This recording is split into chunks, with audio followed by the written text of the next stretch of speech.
नमस्ते दोस्तों, आप सभी का मेरे इस YouTube चैनल पर स्वागत है। दोस्तों, हमने पिछली वीडियो में हिंदी साहित्य की गद्य विधाओं में हिंदी आलोचना का उद्भव और विकास, समकालीन हिंदी आलोचना एवं उसके विविध प्रकार और प्रमुख आलोचक इत्यादि हम पढ़ चुके थे।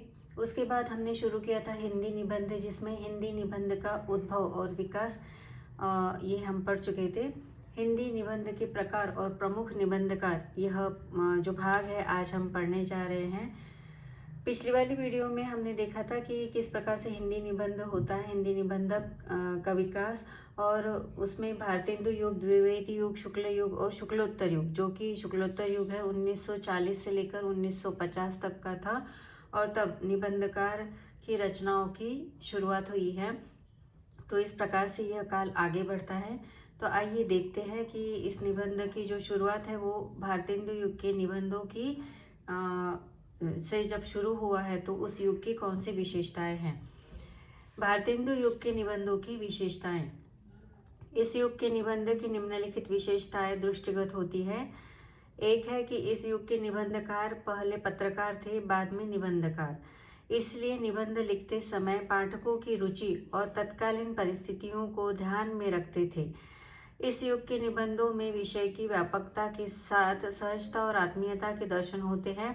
आचार्य शुक्ल ने लिखा है, यह युग बच्चों के समान हंसता खेलता आया था, जिसमें बच्चों की सी निश्चलता, अक्खड़पन, सरलता और तन्मयता थी।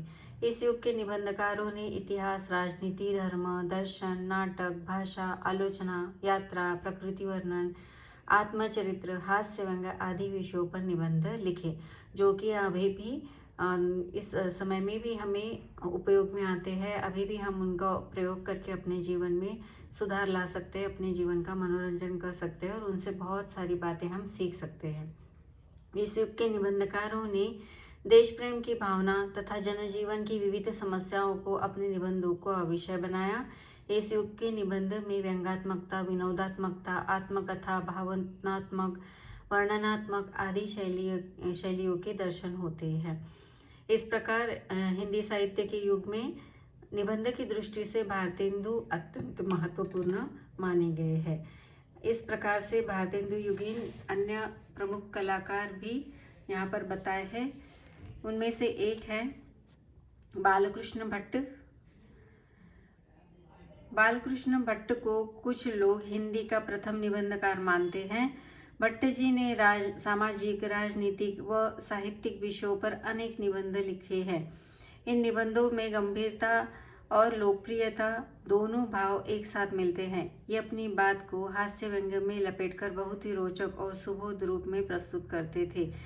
इसके प्रसिद्ध निबंध हैं इंग्लिश पढ़े तो बाबू होय, मेला ठेला, वकील, आत्मनिर्भरता, सहानुभूति, आशा, खटका आदि। कृपया नोट कर ले। बालकृष्ण भट्ट जी के निबंधों के नाम यहाँ पर दिए हुए हैं। उनमें से एक है इंग्लिश पढ़े तो बाबू होय, मेला ठेला, वकील, आत्मनिर्भरता, सहानुभूति, आशा, खटका। पूछा जा सकता है कि इनमें से कौन से बालकृष्ण भट्ट द्वारा लिखित निबंध हैं, तो सही या गलत। तो अगर आपने ये ऑप्शन ठीक से पढ़ लिए हैं तो आप इस प्रश्न का उत्तर अच्छे से दे पाएंगे, सही दे पाएंगे। आगे है पंडित प्रताप नारायण मिश्र जी। पंडित प्रताप नारायण मिश्र मनमौजी लेखक थे। इनकी भाषा में संपूर्ण स्वाभाविकता, सरलता एवं सजीवता के दर्शन होते हैं। ये इस प्रकार लिखते थे मानो पाठक के पास बेकल्लुफी के साथ बातें कर रहे हो। वस्तुतः मिश्र जी की व्यक्तिनिष्ठ शैली के निबंधकार हैं। मिश्र जी की प्रवृत्ति प्रायः साधारण विषयों की ही रही। इनके प्रसिद्ध निबंध बात, भौं, दात, समझदार की मौत, टेढ़ जानी शंका, सब काहू।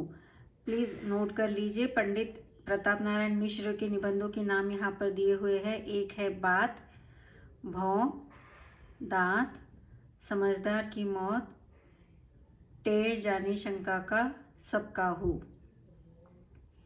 आगे हैं बाल मुकुंद गुप्त जी। आप बंगवासी पत्र एवं भारत मित्र जैसे पत्रों के संपादक के रूप में सामने आए।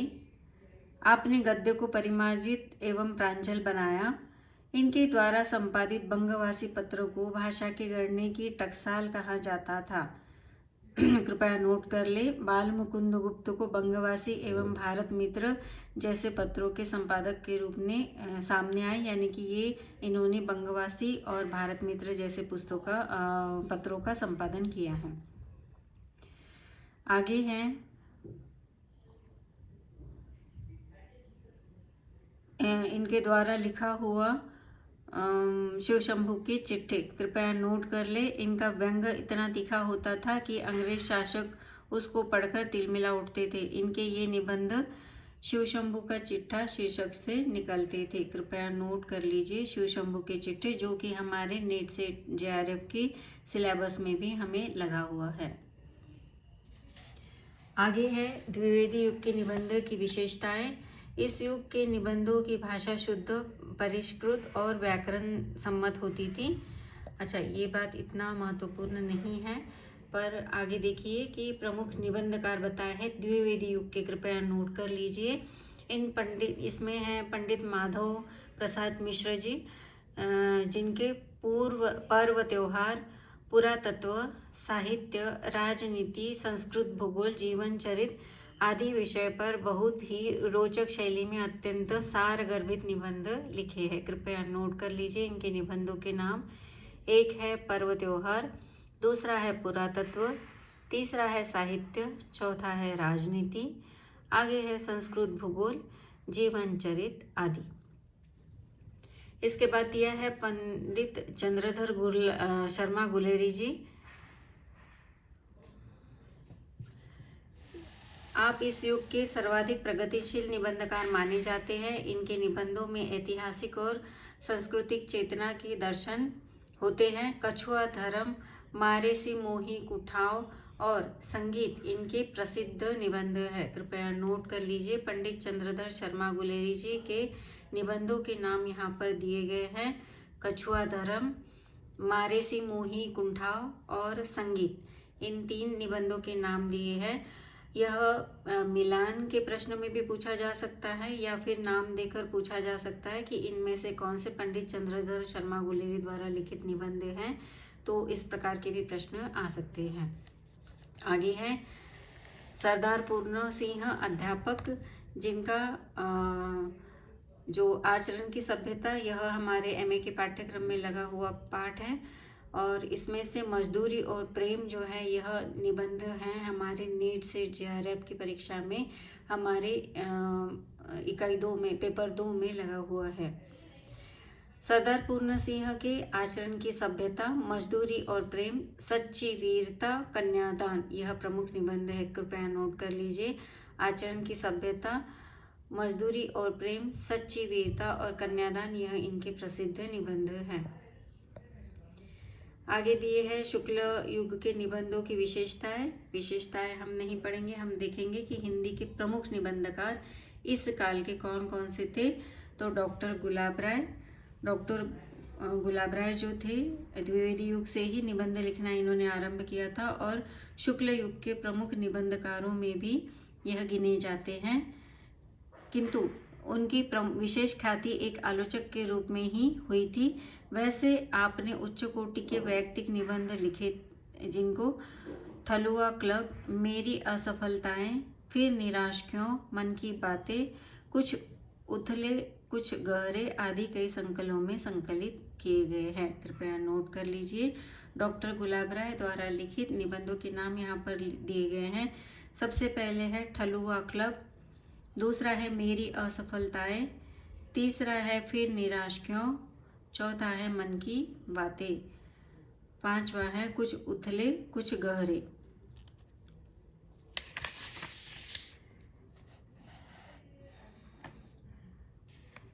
आगे है आपके ये निबंध ललित निबंधों की कोटि में ही आते हैं।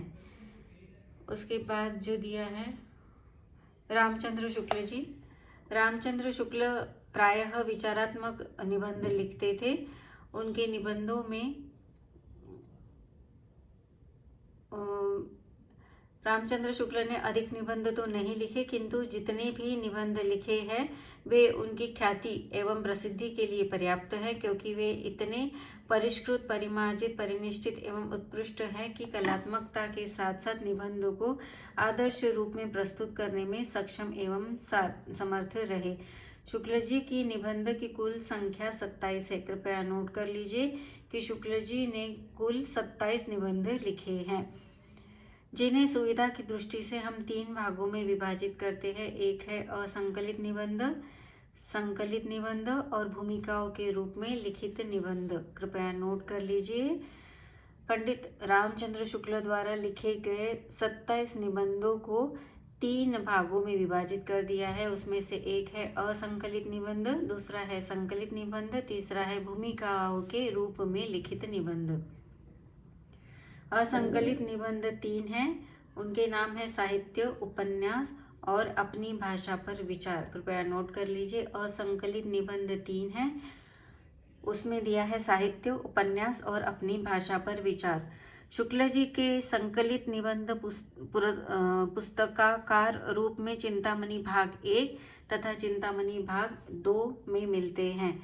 संपूर्ण निबंधों की सुविधा की दृष्टि से पहले 2 भागों में विभाजित कर सकते हैं। एक है मनोविकार संबंधी निबंध और दूसरा है समीक्षात्मक निबंध।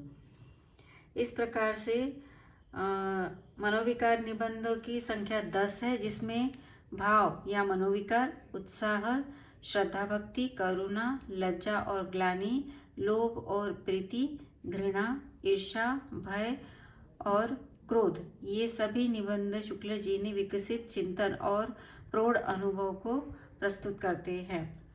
आगे है उनके समीक्षात्मक निबंध के अंतर्गत कविता क्या है, जो कि हमारे JRF नेट सेट की परीक्षा के लिए लगा हुआ है। आगे है काव्य में लोकमंगल की साधनावस्था, साधारणीकरण और व्यक्ति वैचित्रवाद और रसात्मक बोध के विविध रूप। कृपया नोट कर लीजिए। समीक्षात्मक निबंधों में कविता क्या है, काव्य में लोकमंगल की साधनावस्था, साधारणीकरण और व्यक्ति वैचित्रवाद और रसात्मक बोध के विविध रूप।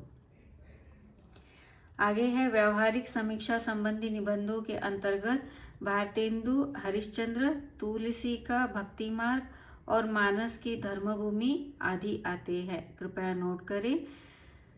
पंडित रामचंद्र शुक्ल द्वारा लिखे हुए व्यावहारिक समीक्षा संबंधी निबंधों में भारतेंदु हरिश्चंद्र, तुलसी का भक्ति मार्ग और तीसरा है मानस की धर्मभूमि। आगे दिया है भूमिकाओं के रूप में लिखित निबंधों के अंतर्गत तुलसी ग्रंथावली, जायसी ग्रंथावली, भ्रमर गीत सार और भारतेंदु साहित्य। कृपया नोट करें। भूमिकाओं के रूप में जो इनके द्वारा लिखे गए, शुक्ल जी द्वारा लिखे गए जो निबंध हैं, उनके नाम हैं तुलसी ग्रंथावली, जायसी ग्रंथावली, भ्रमर गीत सार और भारतेंदु साहित्य। इनमें से तुलसी, जायसी और सूर संबंधी विस्तृत निबंधों को त्रिवेणी के नाम से प्रकाशित किया गया है। कृपया नोट कर ले। तुलसी, जायसी और सूर संबंधित विस्तृत निबंधों को त्रिवेणी नाम से प्रकाशित किया गया है। आगे आचार्य हजारी प्रसाद द्विवेदी जी, आपके निबंधों में सर्वत्र चिंतन, मनन एवं गवेषणात्मक दृष्टिकोण के दर्शन होते हैं। आपने मेरी रचना पढ़ी, आपका सर्वश्रेष्ठ निबंध है। कृपया नोट कर लीजिए। आचार्य हजारी प्रसाद जी का निबंध आपने मेरी रचना पढ़ी, यह इनका हिंदी का सर्वश्रेष्ठ निबंध है। अशोक के फूल, कल्पलता, विचार और वितर्क, साहित्य का मर्म, साहित्य का साथी, सभ्यता और संस्कृति, प्राचीन भारत के कलात्मक विनोद, प्राचीन भारत का कला विकास, भारतीय वाङ्मय, मध्यकालीन धर्म साधना और आधुनिक हिंदी साहित्य पर विचार आदि आपके प्रमुख निबंध संग्रह हैं। कृपया नोट कर लीजिए।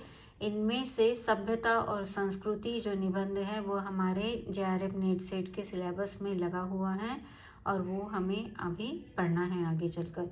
तो कृपया आचार्य हजारी प्रसाद द्विवेदी द्वारा दिए गए निबंधों के एक बार फिर से आप नोट्स में लिख लीजिए कि इनका सर्वश्रेष्ठ निबंध है आपने मेरी रचना पढ़ी। बाकी है अशोक के फूल, कल्पलता, विचार और वितर्क, साहित्य का मर्म, साहित्य का साथी, सभ्यता और संस्कृति, प्राचीन भारत के कलात्मक विनोद, प्राचीन भारत का कला विकास, भारतीय वाङ्मय, मध्यकालीन धर्म साधना और आधुनिक हिंदी साहित्य पर विचार आदि इनके प्रमुख निबंध संग्रह है। सूर साहित्य हिंदी साहित्य की भूमिका, कबीर हिंदी साहित्य, नाथ संप्रदाय, बाणभट्ट की आत्मकथा, चारुचंद्र लेख आदि आपकी अन्य गद्य विधाएं हैं। इनमें से बाणभट्ट की आत्मकथा भी हमारे JRF नेट सेट के पाठ्यक्रम में लगी हुई है। आगे है वर्तमान युग के निबंधकारों की विशेषताओं का भाग छोड़कर वर्तमान युग के निबंधकारों के नाम यहाँ दिए गए हैं। उनमें से पहले है नंद दुलारे वाजपेयी जी। वाजपेयी एक उच्च कोटि के विचारक, चिंतक एवं समीक्षक थे। आपने अधिकांश विचारात्मक निबंध ही लिखे हैं जो विविध साहित्यकारों, साहित्यिक कृतियों, साहित्यिक वादों तथा अन्य साहित्यिक गतिविधियों पर है। आपके द्वारा लिखित ये सभी निबंध समीक्षात्मक जिनकी संख्या लगभग 100 है। आपने इनके लगभग सभी निबंधों के 5 संकलन निकल चुके हैं। उसमें एक है हिंदी साहित्य 20वीं शताब्दी, दूसरा है जयशंकर प्रसाद, तीसरा है प्रेमचंद, चौथा है आधुनिक साहित्य, पांचवा है नया साहित्य। आगे हैं हिंदी साहित्य 20वीं शताब्दी। यह आपके व्यवहारिक निबंधों का प्रथम संकलन है जिसमें 21 समीक्षक निबंध है जो लेखक की विज्ञप्ति से लेकर सर्वश्री महावीर प्रसाद द्विवेदी, रत्नाकर, मैथिली शरण गुप्त, सुमित्रानंदन पंत, महादेवी वर्मा, भगवती प्रसाद वाजपेयी, जैनेन्द्र कुमार और रामेश्वर शुक्ल अंचल पर है। यह आपकी सर्वप्रथम पुस्तक है। उसके बाद आते हैं जयशंकर प्रसाद। निबंध संकलन में जयशंकर प्रसाद 7 निबंध संकलित हैं। ये सभी निबंध जयशंकर प्रसाद की काव्य कला, उपन्यास कला, कामायनी, नाट्य कला आदि पर अनेक मौलिक एवं गंभीर समीक्षात्मक विचार प्रस्तुत करते हैं। कामायनी जो है वह हमारे JRF नेट सेट के पाठ्यक्रम में लगी हुई है। आगे है प्रेमचंद जी। प्रेमचंद निबंध संकलन में प्रेमचंद के साहित्य के अत्यंत मार्मिक एवं तथ्यपूर्ण आलोचना प्रस्तुत की गई है। आधुनिक साहित्य वाजपेयी के मौलिक चिंतन, मनन, गहन अध्ययन से परिपूर्ण 29 समीक्षक निबंधों का यह संकलन अनुपम एवं अद्वितीय है। इसके आरंभ में एक विस्तृत भूमिका है जो 20वीं शताब्दी के साहित्यिक विकास का इतिहास का क्रम प्रस्तुत करती है। उसमें है आगे नया साहित्य, नए प्रश्न। यह लेखक की अंतिम निबंधनात्मक कृति है जिसमें 25 निबंध संकलित है।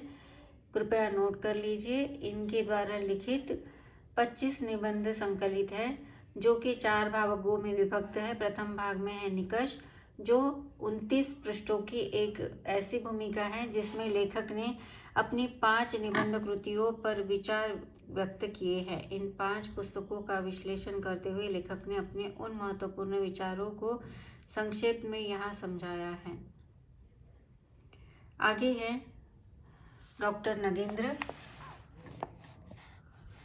डॉक्टर नगेंद्र ने अधिकांश आलोचनात्मक निबंध लिखे हैं और इनके जो निबंध हैं उनको निम्न श्रेणियों में विभाजित किया गया है। एक है विचारात्मक और दूसरा है भावात्मक,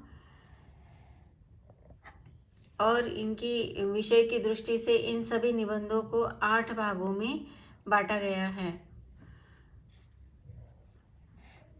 एक है अनुसंधान, दूसरा है सिद्धांत, हिंदी कविता की प्रवृत्तियाँ, हिंदी साहित्य की प्रवृत्तियाँ, कृतिकार, कृति, स्मृति चित्र और समस्याएं।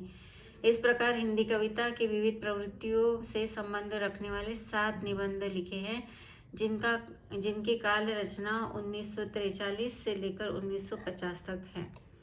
इस प्रकार से डॉक्टर नगेंद्र ने हिंदी साहित्य की प्रवृत्तियों में संबंधित 9 निबंध लिखे हैं जिनका रचना काल 1940 से लेकर 1957 तक है। भारतीय साहित्य की मूलभूत एकता नामक पहले निबंध में अपने अपने प्रखर पांडित्य, गहन चिंतन और उर्वर प्रतिभा के आधार पर भारतीय भाषाओं के साहित्य में एक मूलभूत एकता की स्थापना प्रस्तुत करने का प्रयास किया है। आगे लिखा है डॉक्टर श्रीनिवास मिश्र।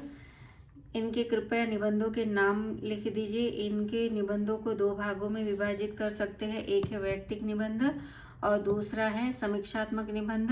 इनमें से चितवन की छाह, तुम चंदन हम पानी, आंगन का पंछी और बंजारा मन, बसंत आ गया, पर कोई उत्कंठा नहीं, यह इनके निबंध है। कृपया एक बार फिर से नोट कर लीजिए। श्री विद्यानिवास मिश्र द्वारा लिखित निबंधों के नाम है चितवन की छाह, तुम चंदन हम पानी, आंगन का पंछी और बंजारा मन, बसंत आ गया, पर कोई उत्कंठा नहीं। आगे है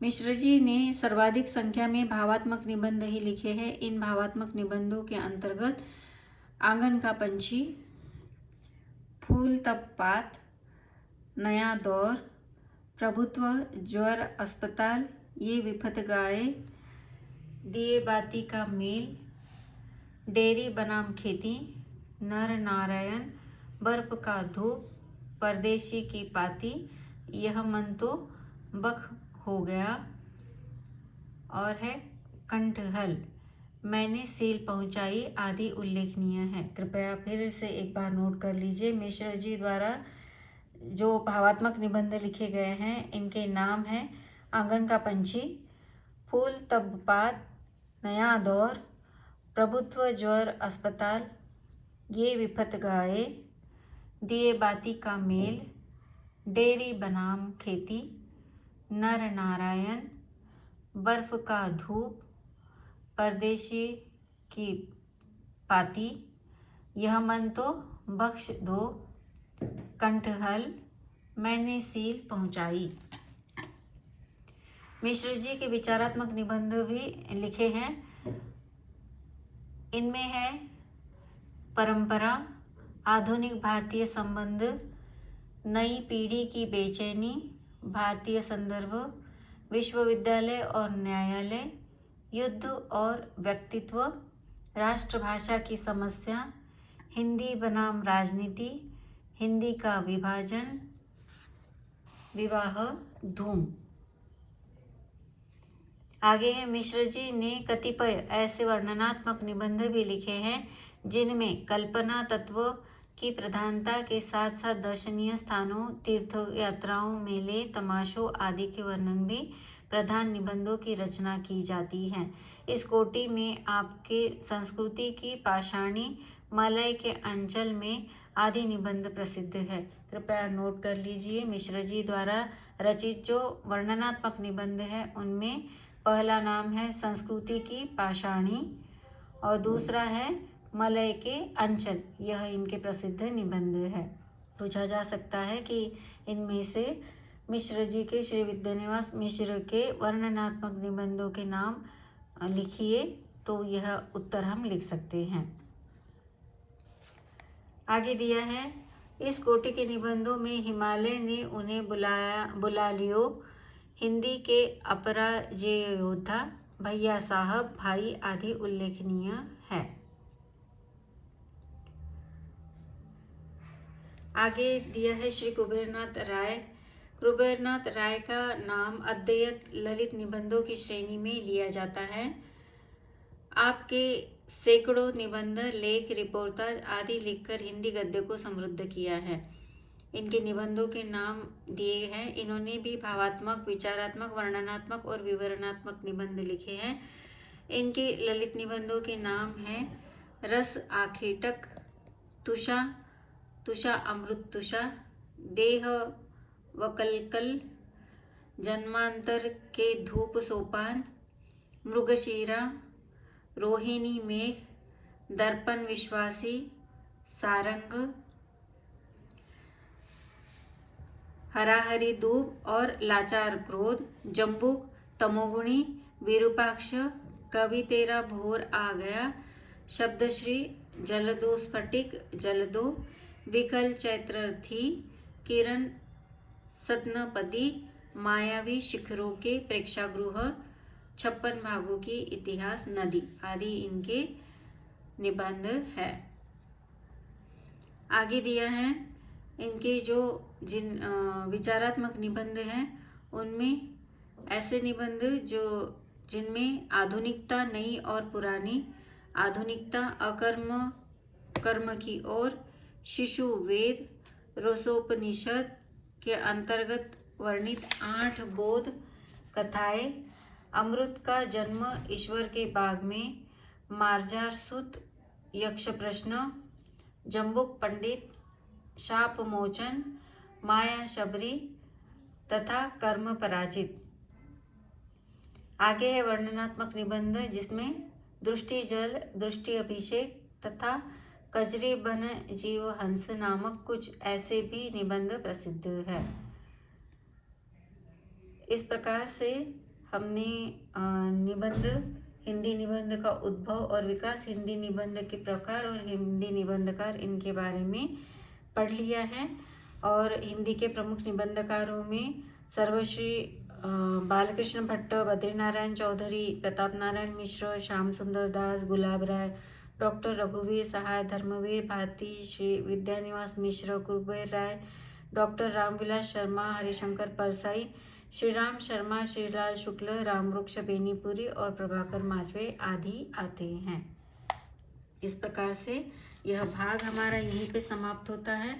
और इसके बाद आज हम पढ़ने जा रहे हैं हिंदी गद्य की अन्य विधाएं, जो कि हमारे यूजीसी नेट के सिलेबस में लगी हुई है और ये हमारे यूनिट 2 का ही एक महत्वपूर्ण भाग है।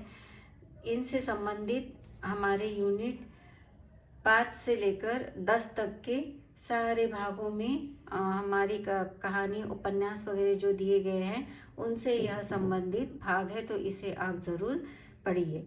तो आइए देखते हैं हिंदी गद्य की अन्य विधाएं, जिसमें आत्मकथा सबसे पहले देखेंगे हम कि पाठ का आरंभ पहले देख लेते हैं कि प्रारंभ से पद्य की अपेक्षा हिंदी गद्य का जीवन के अधिक निकट रहा है। हिंदी साहित्य में गद्य का वास्तविक विकास आधुनिक युग में ही हुआ। गद्य साहित्य का परिष्कृत और परिमार्जित रूप हमें आधुनिक काल में ही मिलता है। गद्य के अनेक रूपों में आत्मकथा, रेखाचित्र, रिपोर्टाज तथा रेडियो वार्ता को प्रथम कोटि के उल्लेखनीय रूपों के अंतर्गत रखा गया। जीवनी, यात्रा वर्णन तथा संस्मरण आदि द्वितीय कोटि के रूप माने गए हैं। प्रत्येक रूप अथवा विधा का परिचय उनके रचना स्वरूप तथा परंपरा 2 रूप में अभिव्यक्त होते हैं। तो इसमें सबसे पहले हम जो पढ़ने जा रहे हैं आत्मकथा। आत्मकथा हिंदी गद्य की नवीन विधाओं में एक है। आत्मकथा का शाब्दिक अर्थ है अपनी कथा। जिस विधा में लेखक स्वयं ही अपने जीवन वृत्त प्रस्तुत करे उसे आत्मकथा कहते हैं। अर्थात आत्मकथा ऐसी जीवन कथा है जो उसी व्यक्ति द्वारा लिखी जाती है जिसे अपने जीवन वृत्त का वर्णन अभिष्ट है। दूसरे शब्दों में अपने विषय में लिखे गए संस्मरणों का अधिक व्यवस्थित और विस्तृत रूप ही है। तो इसमें जो है स्वतंत्र ग्रंथ के नाम पर गोकुलनाथ कृत नीतवार्ता पर केवल निगाह टिकती है।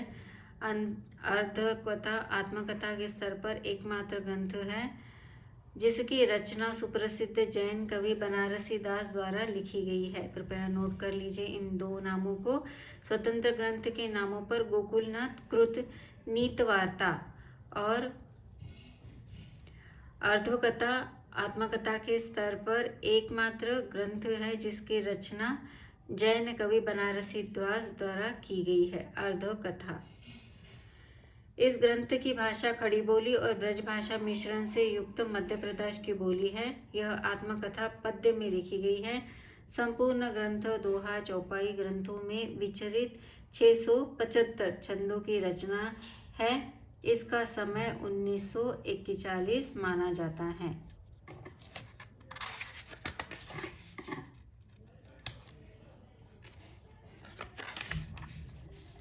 तो इस प्रकार से आत्मकथा का विकास यहाँ पर बताया गया है, उसके क्रम बताए गए हैं कि भारतेंदु युग, द्विवेदी युग और स्वातंत्रोत्तर युग, इन तीनों युगों में आत्मकथा का विकास कैसे हुआ है। भारतेंदु युग, इसमें कुछ आप बीती कुछ जग बीती नामक आत्मकथा उन्होंने लिखी, कृपया नोट कर लीजिए। कहा गया है कि भारतेंदु हरिश्चंद्र को ही प्रथम आत्मकथा लेखन का श्रेय मिलता है। कुछ आप बीती कुछ जग बीती नामक आत्मकथा उन्होंने लिखी, किंतु यह कृति अपूर्ण है। भारतेंदु के समकालीन पंडित अंबिका दत्त व्यास ने नीज वृत्तांत नामक आत्मकथा लिखी, कृपया नोट कर लीजिए। भारतेंदु समकालीन पंडित अंबिका दास व्यास ने नीज वृत्तांत नामक आत्मकथा लिखी। एक वन लाइनर क्वेश्चन में भी पूछा जा सकता है कि नीज वृत्तांत नामक आत्मकथा किसकी है, तो इसका उत्तर होगा पंडित अंबिका दास व्यास। आगे है सत्यानंद अग्निहोत्री कृत मुझ में देव जीवन का विकास, स्वामी श्रद्धानंद कृत कल्याण पथ का पथिक आदि प्रकाश में आई, कृपया नोट कर लीजिए। सत्यानंद अग्निहोत्री के उपन्यास का नाम है मुझ में देव जीवन का विकास। और आगे है स्वामी श्रद्धानंद के उपन्यास का नाम है कल्याण पथ का पथिक। उसके बाद आता है हमारा द्विवेदी युग। आचार्य महावीर प्रसाद द्विवेदी ने सरस्वती पत्रिका में अपनी अधूरी कहानी प्रकाशित करवाई। उनके परिवर्ती संपादकों में पंडित देवीदत्त शुक्ल, पदुमलाल, पुन्नालाल बख्शी ने आत्मकथाएं लिखी। बाबू श्याम सुंदर दास कृत मेरी आत्मकहानी एक श्रेष्ठ आत्मकथा है, कृपया नोट कर लीजिए। बाबू श्याम सुंदर दास द्वारा कृत कौन सी आत्मकथा है, उसका नाम है मेरी आत्मकहानी। इस संबंध में डॉक्टर हरदयाल का कथन है, श्याम सुंदर दास की मेरी आत्मकहानी सन 1941 में प्रकाशित हुई। यह इतना महत्वपूर्ण नहीं है। उसके बाद है स्वातंत्रोत्तर युग। स्वातंत्रोत्तर युग में आत्मकथा का बहुमुखी विकास हुआ। उसमें है पांडेय, बेचैन, शर्मा उग्रजी ने 20 वर्षों की कथा को निष्पक्ष और कलात्मक ढंग से प्रस्तुत किया। सेठ गोविंददास रचित आत्मनिरीक्षण 3 भाग, आचार्य चतुरसेन शास्त्री कृत मेरी आत्मकहानी, वृंदावन लाल वर्मा कृत अपनी कहानी आदि महत्वपूर्ण रचनाएं हैं, कृपया नोट कर लीजिए। सेठ गोविंददास द्वारा रचित आत्मनिरीक्षण 3 भाग, आचार्य चतुरसेन शास्त्री द्वारा लिखित मेरी आत्मकहानी, वृंदावन लाल शर्मा द्वारा रचित अपनी कहानी आदि महत्वपूर्ण रचनाएं हैं। इधर एक दशक में अंतराल में सबसे महत्वपूर्ण आत्मकथा डॉक्टर हरिवंश राय बच्चन की है, जो 4 खंडों में प्रकाशित है, क्या भूलूं क्या याद करूं। यह हमारे नेट सेट के पाठ्यक्रम में भी लगी हुई है और इसके 4 खंडों के नाम है, पहला है क्या भूलूं क्या याद करूं, कृपया नोट कर लीजिए। इसके 4 खंडों के नाम आगे पीछे करके सही करके बताइए, ऐसा प्रश्न पूछा जाता है, या इनमें से कौन से 4 खंड है यह पूछे जाते हैं, तो कृपया इसे नोट कर लीजिए। यह प्रश्न हर वर्ष आता ही आता है।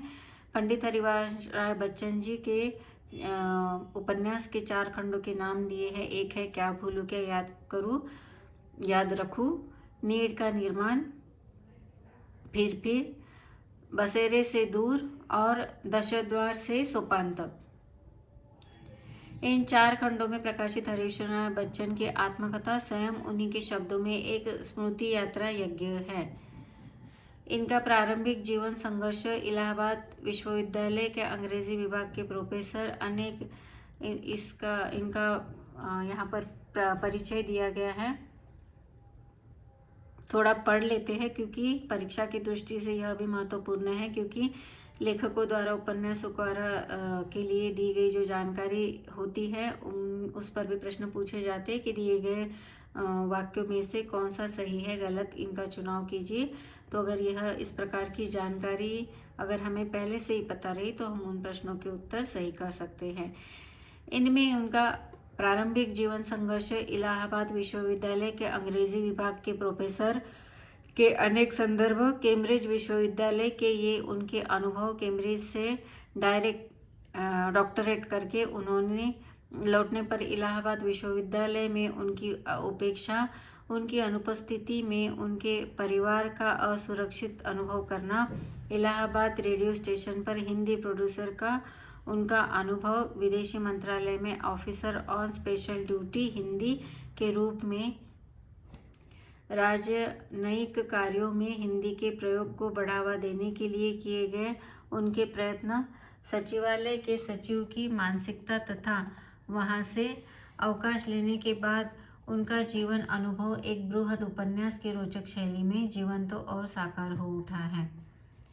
इस प्रकार से डॉक्टर बच्चन की आत्मकथा के व्यतिरिक्त डॉक्टर देवराज उपाध्याय कृत यौवन के द्वार पर, राजकमल चौधरी कृत भैरवी तंत्र, कृपया नोट करते जाइएगा। डॉक्टर देवराज उपाध्याय इनकी रचना है यौवन के द्वार पर, राजकमल, और चौधरी के द्वारा लिखी गई भैरवी तंत्र, डॉक्टर रामविलास शर्मा द्वारा लिखित घर की बात, शिवपूजन सहायकृत मेरा जीवन, कन्हैयालाल मिश्र पद्माकर कृत तपती पगडंडियों पर पदयात्रा, फणीश्वर रेणु द्वारा कृत आत्मपरिचय, डॉक्टर नगेंद्र कृत अर्धकथा, अमृतलाल नागर कृत टुकड़े टुकड़े दास्तान, राम दशरथ मिश्र कृत सहचर है समय, 4 भागों में लिखी गई आत्मकथा, और इसके विभिन्न भाग है जहाँ मैं खड़ा हूँ, रोशनी की पगडंडियाँ, टूटते बनते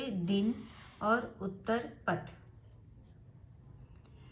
इसके अतिरिक्त सारिका पत्रिका ने गर्दिश के दिन नामक स्तंभ के साहित्यकारों को अपनी संघर्षपूर्ण कथा को प्रस्तुत करने का अवसर प्रदान किया था, जिसमें भीष्म साहनी, राजेंद्र यादव, कामता नाथ और दूधनाथ सिंह की आत्मकथाएं प्रकाशित हुई।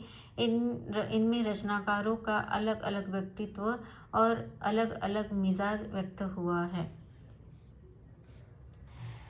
आगे बढ़ते हैं हम। जीवनी का जो आरंभिक काल है वह चरित वाक्यों के रूप में देखा जा सकता है।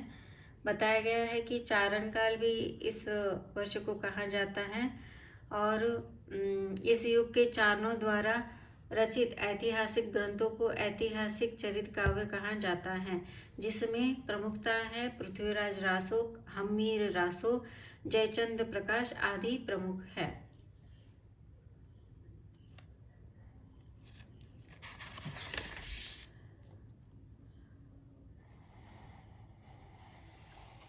आगे पूरा स्वतंत्रता काल से लेकर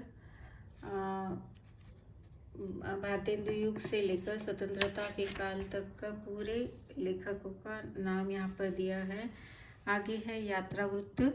यात्रा वृत्त में मानव ने भ्रमण और पर्यटन के सुंदर अनुभव और उल्लेखनीय क्षणों को शब्दों में उतारने का प्रयास किया है। उसकी इस प्रवृत्ति से यात्रा वर्णन का विकास हुआ है। हिंदी साहित्य में यह नवीन विधा पाश्चात्य साहित्य के संपर्क में आने से आई है। आगे है यात्रा साहित्य के तत्व एवं प्रकार। तो इसमें मनोरंजन, तीर्थ, दर्शन, भ्रमण, प्रकृति सौंदर्य, निरीक्षण, मिलना जुलना और धर्म साधना, इन सभी विषयों का अंतर्भाव होता है। यात्रा साहित्य के तत्व आप लिख लीजिएगा। इसमें 6 तत्व बताए हैं यात्रा साहित्य के। उनमें एक है स्थानीयता, दूसरा है तत्परता तथा तथ्यात्मकता, तीसरा है आत्मीयता, चौथा है वैयक्तिकता, पांचवा है कल्पना प्रियता, चौथा है रोचकता।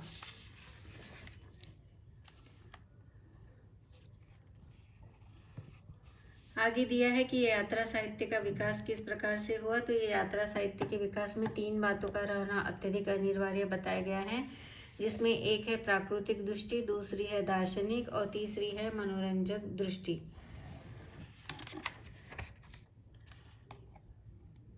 इस प्रकार से पहला जो है विवरणात्मक यात्रा, इस प्रकार की यात्रा साहित्य में यात्रा के प्रसंग में आने वाले दृश्यों और स्थानों परिचयात्मक वर्णन रहता है। उदाहरणार्थ भारतेंदु यात्रा लेख, राहुल हिमालय यात्रा, गोपाल नेवटिया भूमंडल यात्रा। कृपया नोट करते चले। दूसरा है संस्मरण यात्रा साहित्य। इसमें यात्रा का वर्णन संस्मरणात्मक शैली में किया जाता है। उदाहरणार्थ है महादेवी वर्मा, इनका बद्रीनाथ की यात्रा, रामवृक्ष बैनीपुरी का पैरों में पंख बांधकर, और भगवती शरण उपाध्याय का है वह दुनिया। कृपया नोट करते चलिए। विचारात्मक यात्रा साहित्य, इसमें है यशपाल द्वारा लिखित लोहे की दीवार के दोनों ओर, डॉक्टर जगदीश चंद्र जैन द्वारा लिखित चीनी जनता के बीच, शंकर जी के द्वारा लिखा है ए पाट बंगला और बांग्ला। आत्मपरक यात्रा साहित्य, इसमें अगेय द्वारा लिखा गया है अरे यारावर रहेगा याद, और मोहन राकेश द्वारा लिखित परिवेश। आगे है हिंदी यात्रा साहित्य।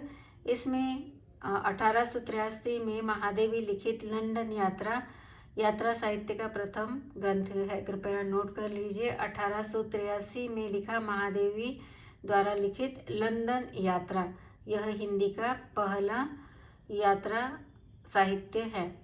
भारतेंदु युग में भारतेंदु, हरिश्चंद्र, बालकृष्ण भट्ट, प्रताप नारायण आदि ने यात्रा वृत्तांत लिखे। द्विवेदी युग में सरस्वती, मर्यादा, इंदु आदि पत्रिकाओं में यात्रा संबंधी लेख लिखे गए। आगे है इस युग का उल्लेखनीय यात्रा साहित्य इसी प्रकार है। उदाहरणार्थ भारत भ्रमण, ठाकुर गदाधर सिंह मेरी कैलाश यात्रा, शिव प्रसाद गुप्त कैलाश पथ पर। इस प्रकार से यात्रा वृत्त हो गए हैं। संस्मरण है आगे। संस्मरणों में बताया गया है, संस्मरणों के तत्व बताए गए हैं यहाँ पर। एक है सहानुभूति पूर्ण हृदय की अनिवार्यता, स्वनिरीक्षण की क्षमता, व्यक्तिगत संपर्क की अनिवार्यता, और चौथा है रोचकता।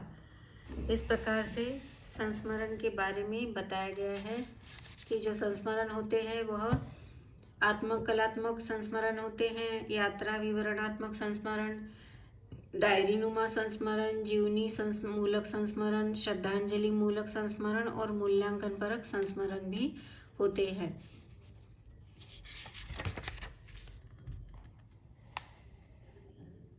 इसमें से कुछ नाटकों के संस्मरण लेखकों के नाम दिए हैं। रामवृक्ष बेनीपुरी,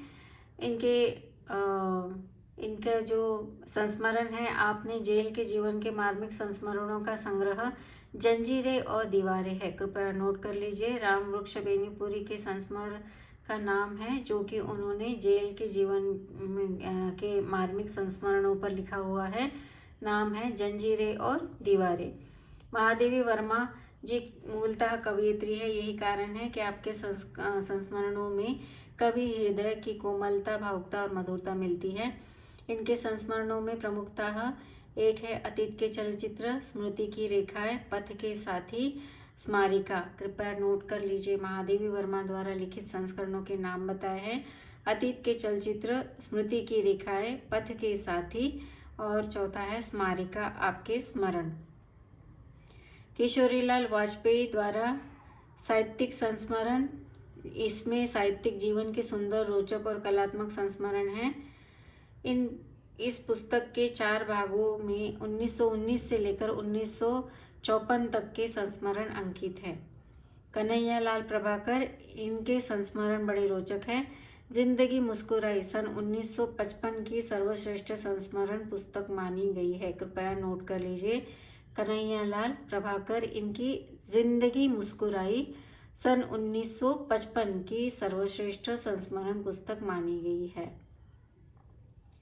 आगे है बनारसी दास चतुर्वेदी, संस्मरण नाम से आपके 21 संस्मरणों का संग्रह प्रकाशित हो चुका है। भगवती प्रसाद वाजपेयी, इनका है महाराणा निराला। विनय मोहन शर्मा, इनके है लक्ष्मीधर वाजपेयी। और देवेंद्र सत्यार्थी, बलराज साहनी। आगे दिया है रेखा चित्र। इस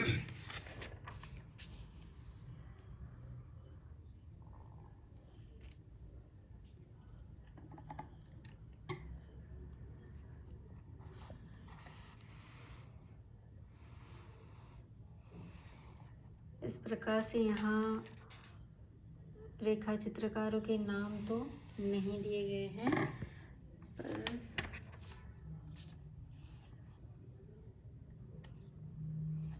हाँ, देवेंद्र सत्यार्थी के रेखा चित्र यहाँ पर दिए गए हैं, कृपया नोट कर लीजिए।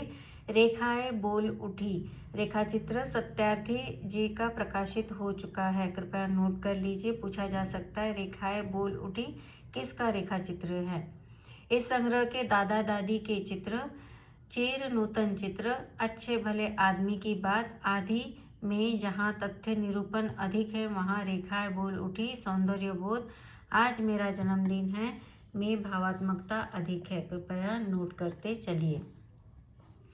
आगे है डॉक्टर प्रेम नारायण टंडन, कन्हैयालाल मिश्र, प्रभाकर द्विवेदी, सत्यवती, डॉक्टर रामशंकर त्रिपाठी, प्रोफेसर सुरेंद्र नाथ दीक्षित, उपेंद्रनाथ अश्क, महावीर अधिकारी, हौलदार, कपिल मेहताबी, अली अविनाश, रघुवीर सहाय, विद्या माथुर, निर्मल वर्मा आदि अनेक साहित्यकारों के रेखाचित्रों की सृष्टि करने में प्रमुख है। रेखाचित्र के तत्व यहाँ बताए हैं, इनमें 7 तत्व बताए हैं। एक है विषय वस्तु, चारित्रिक उभार, तीसरा है भाव व्यंजना, चौथा है तथ्यपरक यथार्थ चित्रण, पांचवा है त्वरामूलक संवेदनात्मकता, छठवा है शैली और सातवां है उद्देश्य। आगे है रिपोर्टाज। रिपोर्टाज यह मूलतः फ्रेंच यानी कि फ्रांसीसी भाषा का शब्द है। यह पर्याय रूप में अंग्रेजी शब्द रिपोर्ट के माध्यम से आया है और परंतु रिपोर्टाज रिपोर्ट से भिन्न है। रिपोर्टाज का आशय किसी खबर, घटना, आंखों देखा हाल का यथातथ्य वर्णन है जिसमें संपूर्ण विवरण दृश्यमान हो जाए, अर्थात वास्तविक घटना का यथातथ्य चित्र प्रस्तुत कर देना रिपोर्ट है। ठेठ हिंदी में इसे रपट लिखना कहते हैं। इसका सीधा संबंध समाचार पत्र से होता है और तथ्य चयन पर विशेष बल रहता है। जब किसी विषय का आंखों देखा या कानों सुना वर्णन इतने कलात्मक, साहित्यिक और प्रभावशाली ढंग से किया जाता है कि उसकी अमिट छाप हृदय पटल पर अंकित हो जाती है, तब उसे रिपोर्टाज की संज्ञा दी जाती है। रिपोर्ट का साहित्यिक रूप ही रिपोर्टाज है। हिंदी में रिपोर्टाज को सूचनिका, रूपनिका और वृत्त निदेशक भी कहते हैं। इस प्रकार से रिपोर्टाज की विशेषताएं दी गई है, शैली दी गई है। रिपोर्टाज का विकास यहाँ पर बताया गया है, आगे दिया गया है। शिवदान सिंह चौहान कृत मौत के खिलाफ जिंदगी की लड़ाई शीर्षक पहला रिपोर्टाज हंस नामक पत्रिका में समाचार और विचार स्तंभ के अंतर्गत प्रकाशित हुआ था, जिनमें उन्होंने राष्ट्र का स्वतंत्रता से पूर्व का जीवन चित्र उकेरा था। कृपया नोट कर लीजिए। सबसे पहला जो रिपोर्टाज है वह हंस पत्रिका में लिखा गया था और उसका नाम था मौत के खिलाफ जिंदगी की लड़ाई। आगे है रांगेय राघव ने अदम्य जीवन शीर्षक से विशाल भारत के लिए रिपोर्टाज लिखा। तूफान के बीच आपका बंगला के अकाल पर लिखा गया रिपोर्टाज संग्रह है। कृपया नोट कीजिए रांगेय राघव का तूफान के बीच।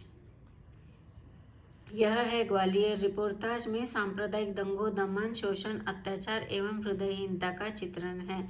यह है ग्वालियर। आगे है स्वराज्य भवन, श्री प्रकाश चंद्र गुप्त का उल्लेखनीय रिपोर्टाज स्वराज्य भवन। अल्मोड़ा का बाजार, बंगाल का अकाल आदि आपके उल्लेखनीय रिपोर्टाज है। कृपया नोट कर लीजिए। स्वराज्य भवन, अल्मोड़े का बाजार, बंगाल का अकाल, श्री प्रकाश चंद्र गुप्त द्वारा लिखित। आगे है गदर के फूल, अमृतलाल नागरकृत प्राचीन लोक कथाओं पर और जनजातियों के आधार पर लिखा गया रिपोर्टाज। गदर के फूल, अमृतलाल नागर। उपेंद्रनाथ अश्ककृत पहाड़ों में प्रेममय गीत, रामनारायण उपाध्याय कृत गरीब और अमीर पुस्तकें और संग्रहित कतिपय रिपोर्टाज, शिवसागर मिश्र कृत वे लड़ेंगे हजार साल, भदंत आनंद कौशल्यान कृत देश की मिट्टी बुलाती है, डॉक्टर धर्मवीर भारती कृत युद्ध यात्रा, कामता प्रसाद कृत काम, मैं छोटा नागपुर से बोल रहा हूँ, जगदीश चंद्र जैन कृत पिकिंग की डायरी, यशपाल कृत चक्कर क्लब, विवेकी राय कृत जुलूस रुका है, फणीश्वर रेणु कृत ऋणजल धनजल, नेपाली क्रांति कथा, लाल धरती, एकलव्य के नोट्स, शमशेर बहादुर सिंह कृत प्लाट का मोर्चा, कैलाश नारद कृत धरती के लिए, श्रीकांत वर्मा कृत मुक्ति मौज, कमलेश्वर कृत क्रांति करते आदमी को देखा आदि हिंदी के उल्लेखनीय रिपोर्टाज हैं। इस प्रकार से दोस्तों हमने हिंदी साहित्य के जो गद्य विकास है इसमें से हमने रेखाचित्र, संस्मरण, यात्रा साहित्य, आत्मकथा, जीवनी और रिपोर्टाज इस प्रकार का सारा ही वाचन कर लिया है। और यह जो है वाचन यहाँ पर समाप्त होता है। वीडियो थोड़ा लंबा था पर मेरी पूरी उम्मीद है कि यह वीडियो आपके काम आएगा। नोट्स बना लीजिए और इसे अच्छे से पढ़िए बिना आलस किए और बिना संताप किए कि यह कैसा वीडियो है, केवल पुस्तक ही पुस्तक पढ़ते जा रही है। दोस्तों, जब तक हम पुस्तकें नहीं पढ़ेंगे तब हमें सही तरह से ज्ञान नहीं मिल पाएगा। तो मेरी ये आपसे रिक्वेस्ट है कि कृपया इन पुस्तकों को ध्यान से पढ़िए और अपने नोट्स बनाते हुए चलिए। धन्यवाद।